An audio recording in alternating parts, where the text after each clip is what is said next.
Jangan lupa subscribe YouTube channel Metro TV News dan pastikan untuk menyalakan lonceng notifikasinya.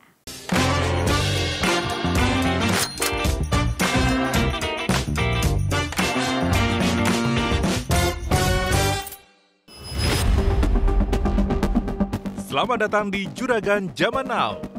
36 calon juragan telah terpilih untuk melaju ke babak kompetisi. Mereka akan mempresentasikan kembali usaha dan produknya di hadapan para panelis. Kalau sampai Mas Rian nggak bisa menggunakan brand ini ke market size yang benar, there's something wrong in the process. Dan kalau online sales 70%, why bother? Nggak usah punya kafe. Produk yang luar biasa yang ditampilkan sebelumnya disajikan berbeda. Mampukah peserta membuat para panelis terkesan dan berhasil mendapatkan tambahan modal ataupun investasi? Dan ini dia ketiga calon juragan hari ini.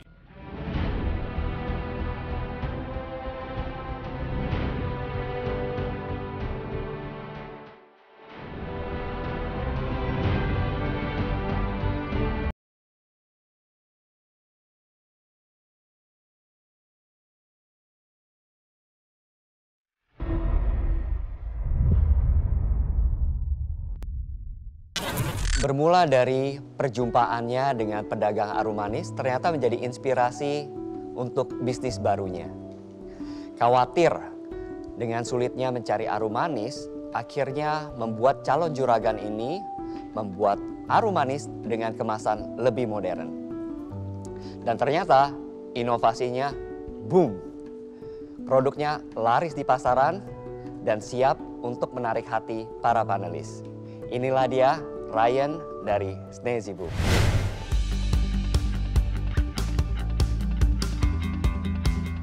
Calon juragan Zaman Now ini adalah Rian Angkawijaya, owner dari Sneezy Boom. Sneezy Boom ini hadir dengan konsep modern branding. Jadi kita bilangnya jajanan kekunoan tampil kekinian. Sneezy Boom ini high quality level of Indonesian harum manis. Mungkin kebanyakan yang di luar sana yang mereka masih yang sangat tradisional, yang pakai simpingnya tuh ya, kerupuknya. Nah maka dari itu saya harus punya keunikan tersendiri. Anyway, keunikan Sneezy Boom kita pakai rice crispy. Tidak seperti rasa harum manis, Sneezy Boom justru banyak mengalami kepahitan dalam perjalanan usahanya. Apalagi dampak pandemi yang juga ikut dirasakan oleh Sneezy Boom. Problem kita terus terang sebelumnya kita jualan lewat reseller ya. Di masa pandemi entah kenapa tiba-tiba mereka berhenti jualan. Jadi secara langsung pastinya menurunkan omset kita secara drastis juga sih. Bahkan turunnya itu sampai 5 kali lipat. Rian Angkawijaya berharap lewat program Juragan Zaman Now, ia akan mendapatkan banyak ilmu dan tentunya modal tambahan.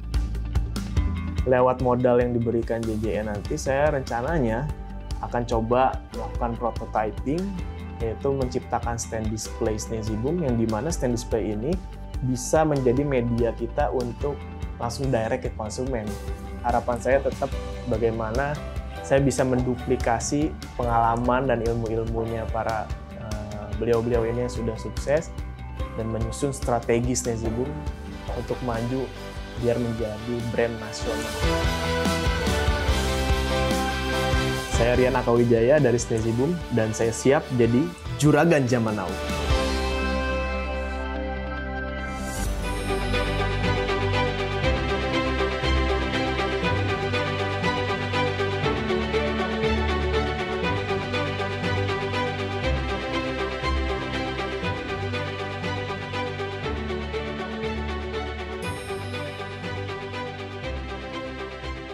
Assalamualaikum warahmatullahi wabarakatuh. Apa kabarnya semua para panelis? Semoga sehat selalu dan sukses selalu. Amin. Perkenalkan, saya Rian Angkawijaya, founder dari Sneezy Boom. Sneezy Boom saya mulai dari tahun 2017 dan berarti sampai saat ini sudah 5 tahun berjalan. Memang perjalanan bisnisnya tidak semanis produknya harum manis ya. Tapi tentunya memberikan pengalaman yang sangat manis untuk saya.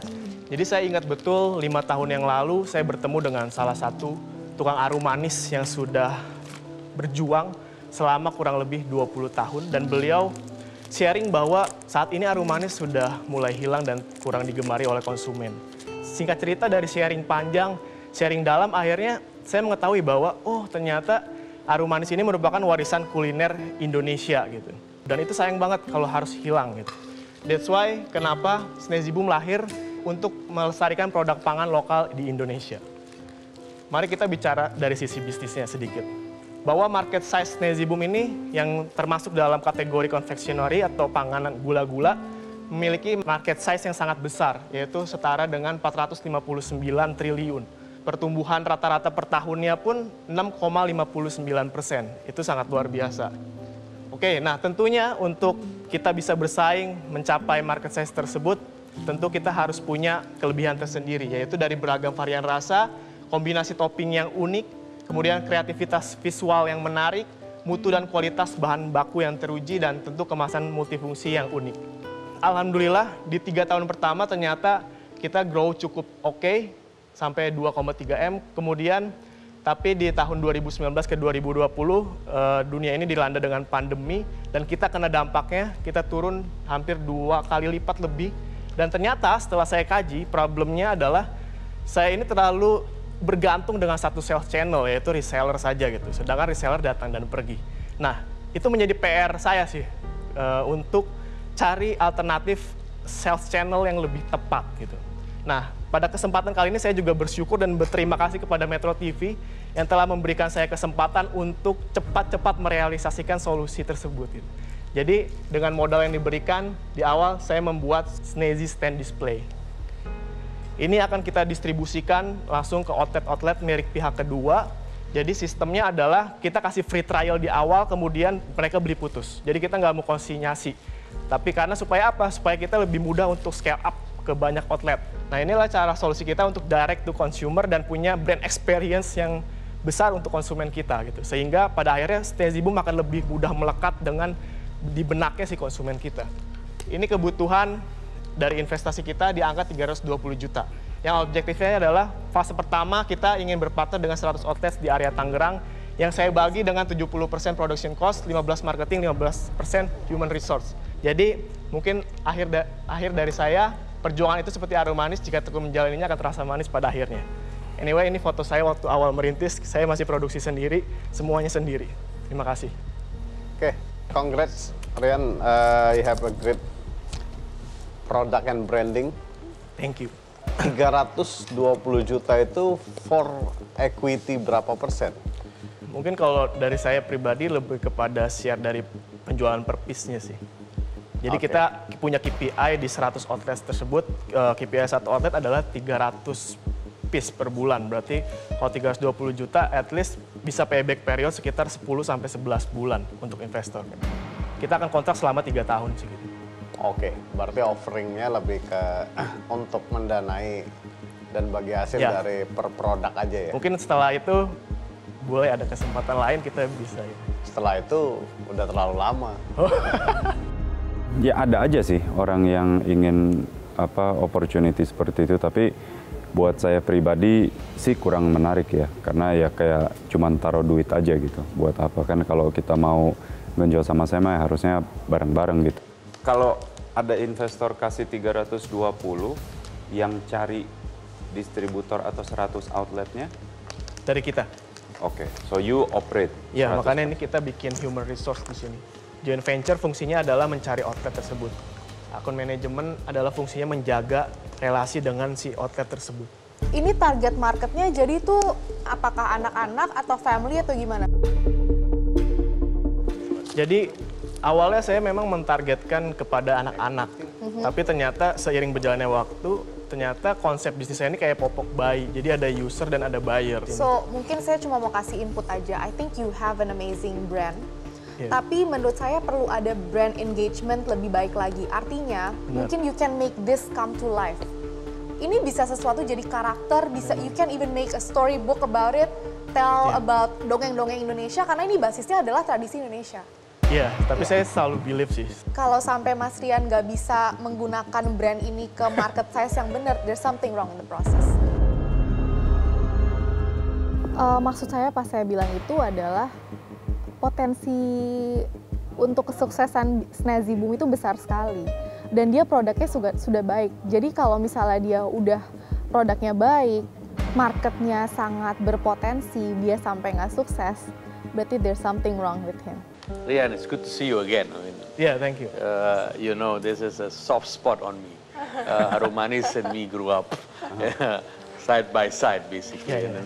And congratulations, you've been able to produce and suatu produk yang sangat amazing ini. Thank you, Pak. Packagingnya was done well, coloringnya was done well dalam packagingnya. So di sini saya lihat beliau berhasil membalance itu dengan tidak terlalu manis, dengan halus, dan ditambah dengan satu gimmick yang mesti dikocok itu. Dan itu yang membuat saya lihat ada jiwa entrepreneur yang besar di bisnis ini. To be honest, it's the easiest job. Gampang banget, kenapa? Karena produknya udah jadi. Foundersnya juga udah tahu maunya seperti apa. Tapi I agree, foundersnya ini punya visi yang luar biasa. Pengen seperti Disney, bahkan ke depannya bayangannya punya theme park dengan tema Sneezy Boom. Sneezy Sweetland namanya. Saya rasa distribusi Nation, it's a must. Thank you. Oke, All the thank you best. kesempatannya. Thank you. Oke. Pengalaman baru pastinya buat saya pribadi. Bagaimana saya bisa pitching ke investor, para pengusaha-pengusaha senior ini. Saya rasa produknya sendiri udah cukup menjual, branding dari presentasinya juga bagus banget, desain visualnya, dan presentasi Mas Rian juga sangat lancar. Jadi itu perfect combination yang pasti bisa mengambil hati para panelis. This can be really big. Iya. And so much more than just makanan. Betul, dia bisa bikin playground, dia bisa bikin brand khusus anak, buku cerita, baju. Masuk ke ini, Minneapolis. Iya. Ada karakternya, Iya. terus ada theme park kecilnya. And then when you pay admission fee, you get one of this. Iya. Easy.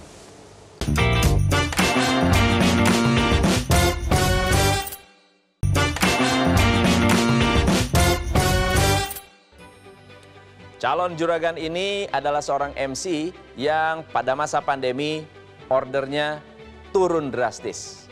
Akhirnya harus melakukan banting setir dengan berbisnis kuliner. Tapi karena tidak punya pengalaman, beliau belajar full dari YouTube dan membangun Yummy Takoyaki.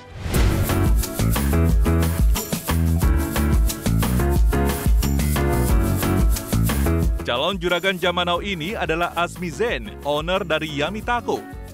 Berprofesi sebagai MC yang turut terdampak pandemi, membuat Azmi banting setir dengan membuka usaha takoyaki bersama sang istri.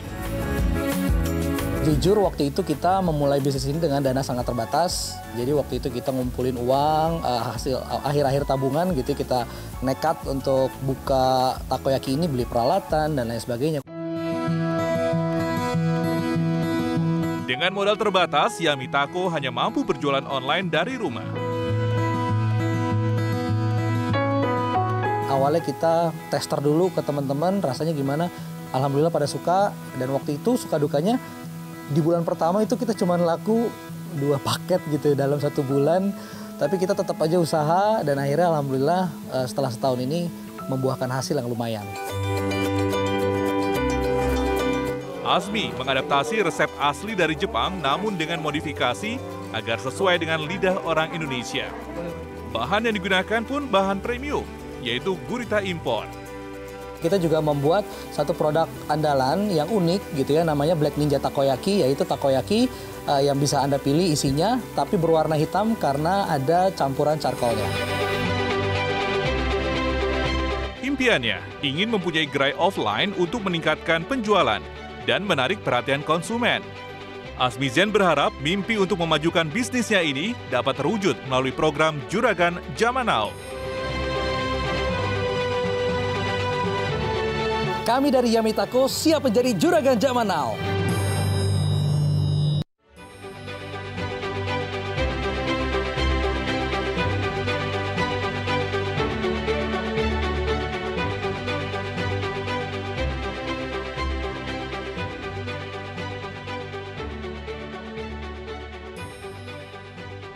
Perkenalkan, saya Asmi, Juragan Yummy Takoyaki.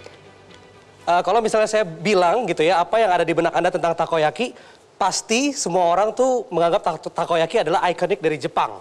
Dan Yamitako hadir sebagai cemilan khas Jepang yang mungkin Pak Reno juga sudah familiar ya. Tapi ini kita buat gitu ya, sehingga rasanya itu masuk di lidah orang Indonesia. Kami mengeluarkan varian baru, akhirnya kita bikin bentuk frozen. Jadi untuk customer itu bisa merasakan langsung, karena takoyaki ini sebenarnya nikmatnya kalau dinikmati kalau misalnya hangat gitu. Jadi customer bisa goreng sendiri, naruh saus sendiri gitu ya, sedangkan mendapatkan experience yang beda. Nah, modal awal dari Juragan Zaman Now, kita sudah foto yang lebih profesional untuk produk Yamitako. Dan juga kita mendesain ulang, cetak kemasan full print, kita beli mixer baru, kita stok Octopus. Sehingga nanti di masa sulit kita nggak perlu pusing nyari supplier gitu ya. Dan juga kita membeli peralatan pendukung lain yang kemarin-kemarin mungkin kita belum bisa penuhi. Dan kita juga melakukan riset dan inovasi rasa. Dan juga ini adalah inovasi rasa yang kita ciptakan lagi. Jadi ternyata chili oil itu nikmat kalau dipakai dimakan bersama dengan takoyaki ternyata. Nah, proyeksi saya apabila saya mendapatkan modal tambahan dari panelis tentunya saya bercita-cita pengen banget punya cabang offline pertama gitu ya dengan konsep khas Japanese food, dan juga saya ingin sekali untuk mengurus sertifikasi produk agar produk ini bisa dijual gitu ya, khususnya di supplier-supplier besar. Dan juga saya juga ingin kepikiran pengen beriklan di marketplace gitu ya yang sudah ada untuk meningkatkan penjualan produk frozen. Dan yang terakhir saya pengen juga menghidupkan sosial media seperti TikTok dan juga yang lain-lain gitu ya untuk mendukung penjualan dari Yamitako ini. Demikian presentasi dari saya, Asmi Zen, Juragan Yamitakoyaki. Thank you Mas Asmi. Itu kan ada jual frozen ya? Ya. Shelf life-nya berapa lama? Sementara yang saya coba sendiri gitu ya Mbak ya, kalau untuk di chiller itu 1 bulan sampai 2 bulan itu masih aman Mbak. Di chiller? Iya. Kalau di freezer? Sorry, saya kebalik. Kalau di chiller mungkin lebih di bawah itu lebih cepat. Tapi karena memang produk kita ini di vakum, jadi saya rasa untuk ketahanannya lebih lama kalau belum dibuka sama sekali. Lebih deg-degan ini karena beda. Kalau MC kan saya udah punya tugas yang jelas sebagai pembawa acara, tapi kalau ini saya sebagai peserta di mana pressure-nya beda, di mana saya harus menjelaskan kepada panelis, tapi saya udah cukup puas dengan penjelasan saya. Kalau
mix yang kamu buat supaya mempermudah proses?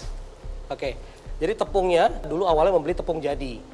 Tepung jadi saya bikin, ternyata setelah saya hitung itu kok dengan tepung jadi yang dijual di marketplace ini harga HPP terlalu tinggi. Akhirnya saya inisiatif untuk cari resepnya gitu ya, saya olah sendiri untuk campuran tepungnya seperti apa, untuk sausnya seperti apa. Akhirnya saya nemu. Jadi saya bisa dibilang tepungnya itu ngeracik sendiri, dan juga untuk sausnya benar-benar saus dengan hasil riset sendiri. Just one question, itu tadi dengan melakukan ini sendiri, satu adalah lebih fresh dan lebih homemade artinya, dan lebih berkualitas dalam arti rasa. Dari pricing kepada produknya apa membantu nggak? Sekarang marginnya sekitar 45%. Setelah memakai tepung made in atau ya, racikan sendiri. Tadinya lebih dari itu, lebih di bawah itu. Kita kan melihat ini sebagai bisnis. Jadi dengan memang supply yang baik ataupun produk yang lebih baik di sini, dalam hal ini tepung yang diracik sendiri, juga mesti dipikirkan cost-nya. Dan ternyata cost-nya jauh lebih baik setelah diracik dan taste-nya lebih baik. Jadi ini sudah arah yang benar. Asmi, mungkin saya mau memberikan sedikit masukan aja, kalau misalnya Anda mendapatkan bantuan misal, sebaiknya fokus aja di offline-nya. Karena frozen itu banyak izinnya, dan ini ada ada unsur dagingnya, meat. Artinya Anda harus punya BPOM. Zaman sekarang kalau boleh usul, coba berkolaborasi dengan KOL atau influencer untuk nge-boomingin dengan lebih cepat, karena tidak ada yang unik di sini sebetulnya. Jadi kalaupun dapat, bikin offline, berkolaborasilah dan berkembanglah dengan cepat. Itu how to you play.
Ya.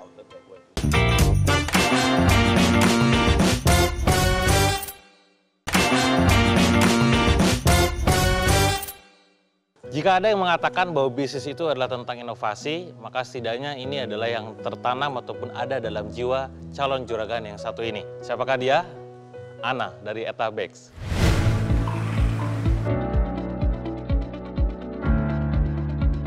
Calon juragan yang satu ini merupakan penggemar K-pop dan K-drama. Karena itulah perempuan yang akrab disapa Ana ini mendirikan Eta Cafe yang menjual berbagai macam roti yang diadaptasi dari Korea Selatan.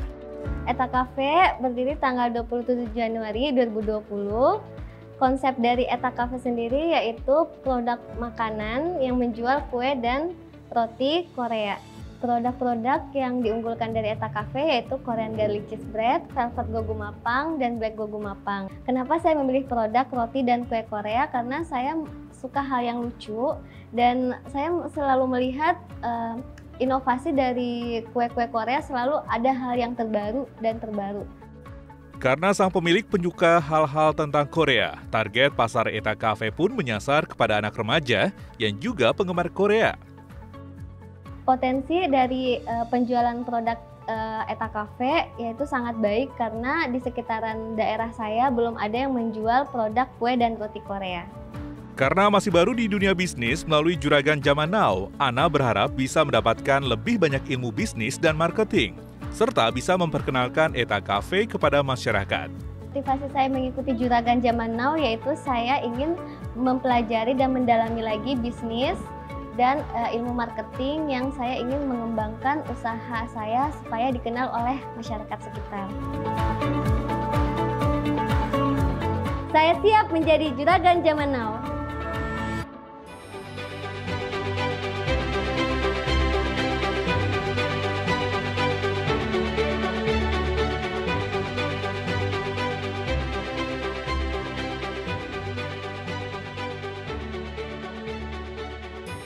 Selamat malam kepada para panelis, saya dari Etabex. Produk yang saya bawakan hari ini yaitu produk menu baru dari Etabex, yaitu donat vaksin, dan donat Pac-Man, roti Kyubu, dan tetesan hujan.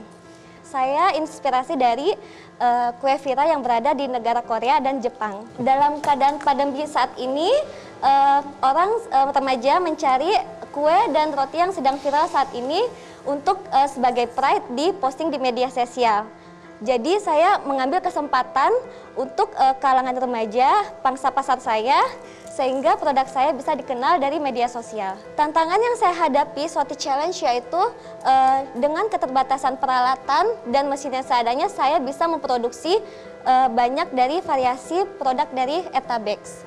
Kemudian waktu proses pembuatan karena masih kurangnya dan butuhnya saya mesin untuk proofing roti, maka waktu yang dibutuhkan agak lama. Kemudian outlet saya masih satu, yaitu yang berada di Jakarta Timur, Cipayung. Dari dana hasil 5 juta yang kemarin, saya membeli untuk mesin penggorengan donat vaksin, di mana itu salah satu menu baru dari Etabex, kemudian packaging donatnya, dan packaging dari tetesan hujan, serta dari foto produk dari menu baru saya. Produk yang menghasilkan banyak revenue dari Etabex yaitu Velvet Gogu Mapang, Black Gogu Mapang, Korean Garlic Cheese Bread, dan Japanese Milk Bun yang saya namakan menjadi roti Kyubu. Oke Ana, dari produk yang dikasih di meja ini, nggak ada yang spesial? Mungkin saya kurang fokus juga, dan saya ingin inovasi. Saya tunjukkan ke sini tuh saya bahwa bisa berinovasi, bahwa bisa menunjukkan dan berkreativitas atas produk baru. Ana itu yang kemarin bukan yang Goguma itu bukan? Iya. Boleh coba nggak? Ya, Setuju, itu Mas. maksud saya. Tidak ada yang spesial, kamu malah menghilangkan produk yang spesial yang ada di meja. Istilahnya kesalahan mungkin fatal ya, di mana produknya sudah jadi rising star atau superstar gitu di acara sebelumnya. Nah kemudian dia mengeluarkan produk baru yang sangat beresiko sekali. Itu produk yang paling spesialnya yang justru ditaruh di meja, yang membuat kamu ada di posisi sekarang. Malah nampilin produk baru yang beresiko banget untuk first impression, ya. Kadang-kadang kita kan kalau produk itu first impression, ya, cinta pada cicipan pertama. Nah ini yang saya cicip. I remember this. Ya, do you remember this? Iya. Ketika pertama kali saya coba produknya Eta Cafe, dia itu sudah solid. Tapi pas dia datang ke sini hari ini, come up with a whole new range of different products yang baru yang menurut saya sih doesn't work ya. Ya memang inovasi itu penting, tapi jangan sampai itu bikin kamu jadi loncat sini, loncat sana, loncat. Jadi nggak ada sesuatu yang dijalanin bener gitu loh. Online sales sama offline gedean mana? Online. Berapa banyak? Kalau online itu sekitar 70%. Oh, oke.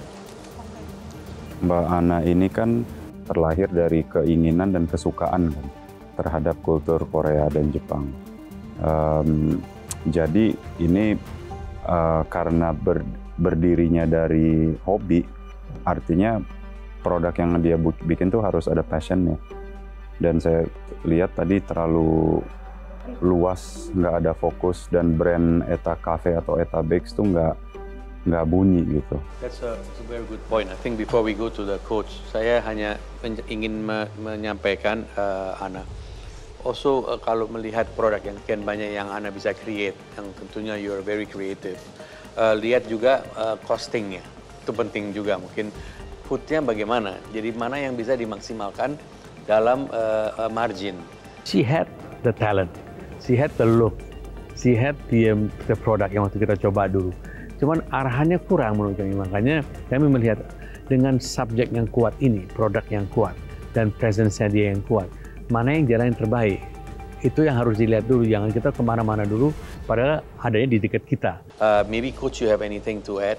Ya, jadi ini ya menarik ya. Tadi juga saya baru pertama kali lihat produk yang barunya. Jadi memang pada saat pertama kali saya datang ke beliau itu, impresi pertama nih pas datang ke kafe itu memang ini kafe gitu.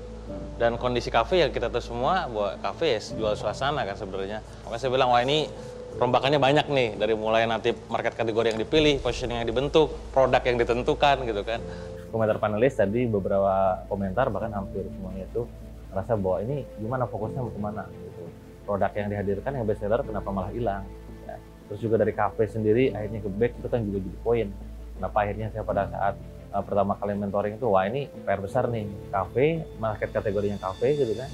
Tapi kenapa kok produknya malah bake gitu kan? Juga kenapa gak pakai itu aja gitu. Ini menjadi PR besar memang buat Ana. Tapi berarti kalau misalnya kamu jualan kue seperti ini, kalau dari online, nggak necessarily harus punya outlet dong ya? Nggak harus punya kafe kan? Nggak harus. Apalagi kalau kamu jualan misalnya udah di kotak, customer kamu online dan nggak dine in, mungkin kamu bisa lebih cepat bertumbuh kalau misalnya hanya jualan online tanpa kafe. Investasinya lebih kecil, lebih balik modal cepat, dan yang pasti lebih pasti. Apa produk yang paling Ana bangga? Kalau produk yang saya banggakan itu merupakan Korean Garlic Cheese Bread. Itu benar-benar produk dari awal saya, di mana saya mencoba untuk jualan roti itu produk Korean Garlic Cheese Bread. Oke, yang kedua apa? Yang kedua Velvet Gogu Mapang. Ketiga? Black Gogu Mapang. You have a brand, you have a product. Jualan aja 3 itu. 3 itu. Saya juga menyarankan untuk tidak ada kafe gitu ya. Jadi cukup untuk sebuah outlet sederhana, kalaupun mau ada outlet, untuk titik distribusi aja sebenarnya. Karena produk itu bisa sangat didistribusikan lewat online, digenjot lewat berbagai ojol ataupun sosial media gitu. In any case, Ana, you have the style, you have the talent.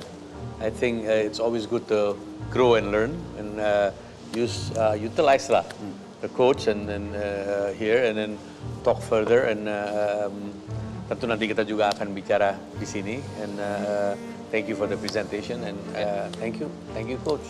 Thank you Ana, thank you coach. Terima kasih. Rasanya senang sekali karena menu baru dari Etabex di review oleh para panelis, itu saya sudah berasa bangga.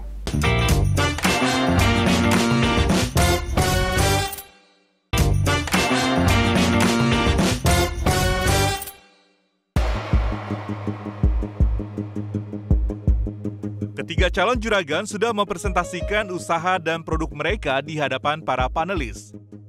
Para panelis berdiskusi untuk hasil yang akan diperoleh oleh ketiga calon juragan. No, tapi kan you can counter offer. You can say I give you. Do you like this business? You guys like it? It's really good. So you guys want to do it as a group? I understand. Seperti apa hasil yang akan didapatkan oleh ketiga calon juragan dari para panelis? Kita akan segera mengetahuinya. Ketiga calon juragan sudah memberikan presentasi terbaik mereka. Dan kami juga sudah berdiskusi terkait modal tambahan yang akan diberikan. Selanjutnya kami persilahkan ketiga peserta untuk masuk kembali.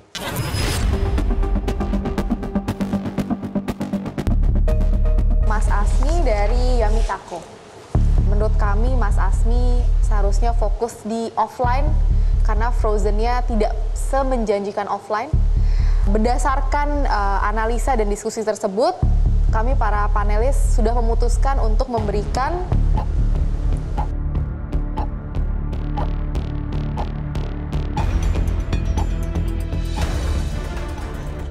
tambahan modal sebesar 10 juta. Wow, thank you.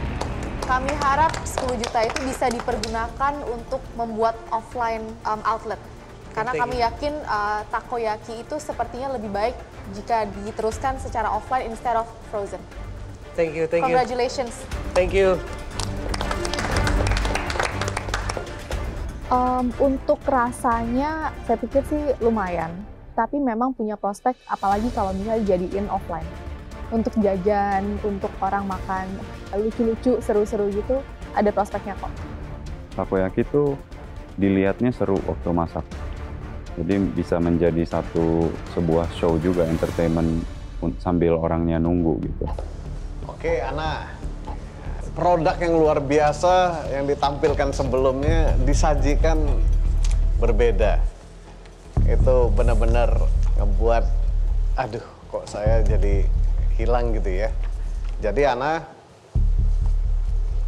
kita sarankan Ana untuk terus menjalani passionnya di bidang bakery, kemudian juga semoga bisa belajar banyak dari sini dan juga kalau boleh memberikan saran, jadiin outletnya Eta atau Ana Korean Bakery. Nggak usah kafe-kafe lagi, karena bakery bisnis yang besar dan Ana punya passion di situ. Karena itu kita akan berikan support modal untuk melakukan renovasi, mungkin beli alat dan lain-lain senilai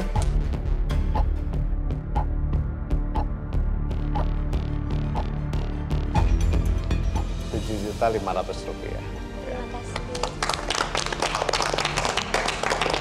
Saya senang sekali karena dapat modal tambahan dari para panelis. Eta Cafe ini punya passion yang besar untuk jalanin bisnis dan dia punya produk yang bagus. Ya, cuman dia salah mempresentasikan aja. So tetap dia layak lah untuk kita bantu untuk bisa mengembangkan bisnis bakery.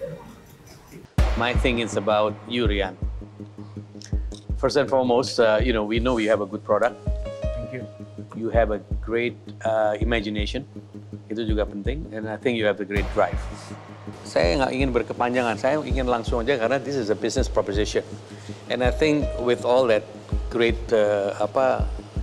ideas yang you have, you also need to know there's deals behind this. Dan juga butuh membuat suatu impian yang tercapai. Yeah. So this is what my decision is on this. Saya akan berinvestasi 320 juta dengan 20% equity non-negotiable. So coaches, this is not to be negotiated. I tell you why. Dengan ini. Kita atau saya dan teman-teman, in this case I can lead this, can take you to a national brand. We've done that, we've proven that. Number two,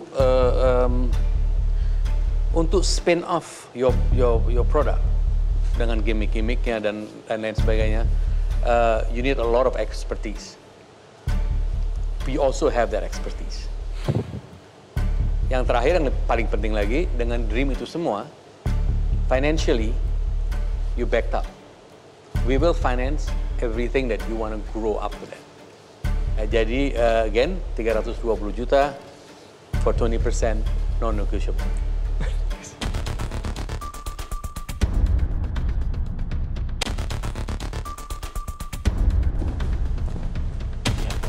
It's a great offer. Okay. Very So, deal or no deal?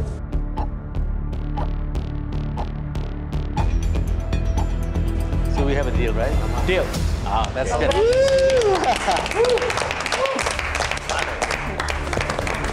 Thanks, coach. Good job. Saya tanpa pikir panjang sih deal sih, karena mimpi kita besar, cuma memang kami sadar bahwa kapasitas kita belum semaksimal itu.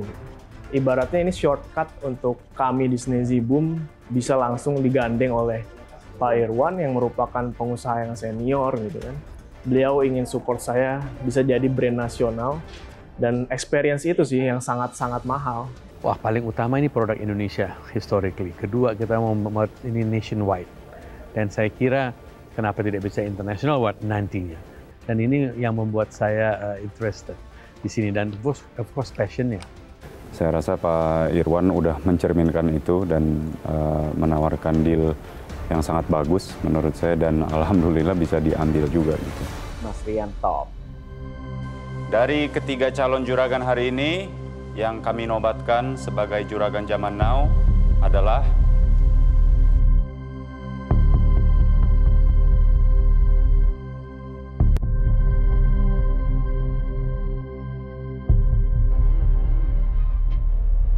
Snazzy Boom.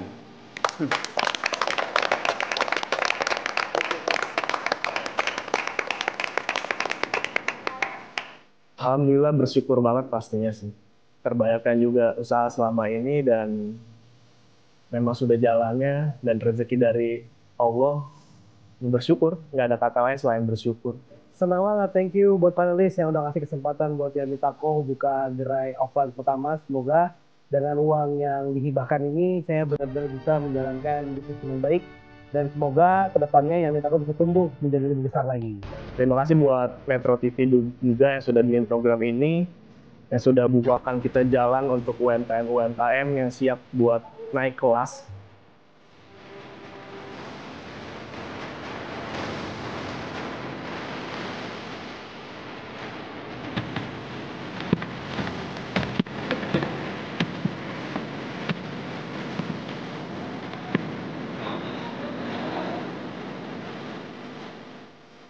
Who wants to buy my share now? I'm selling.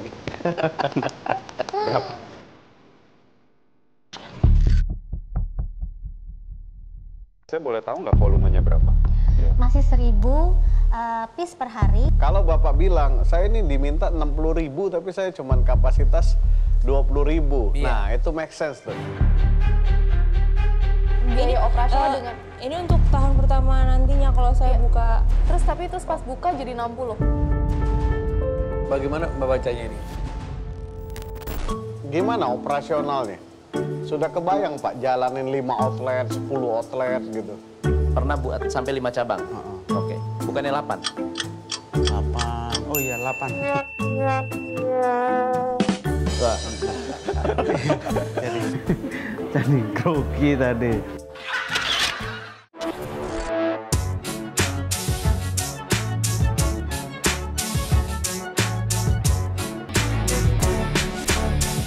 Ini kayaknya kita kasih pertama supaya bangun, suruh makan gula.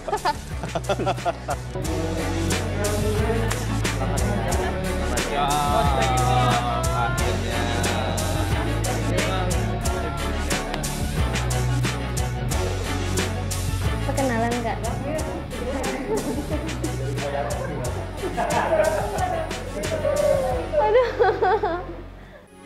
Metro TV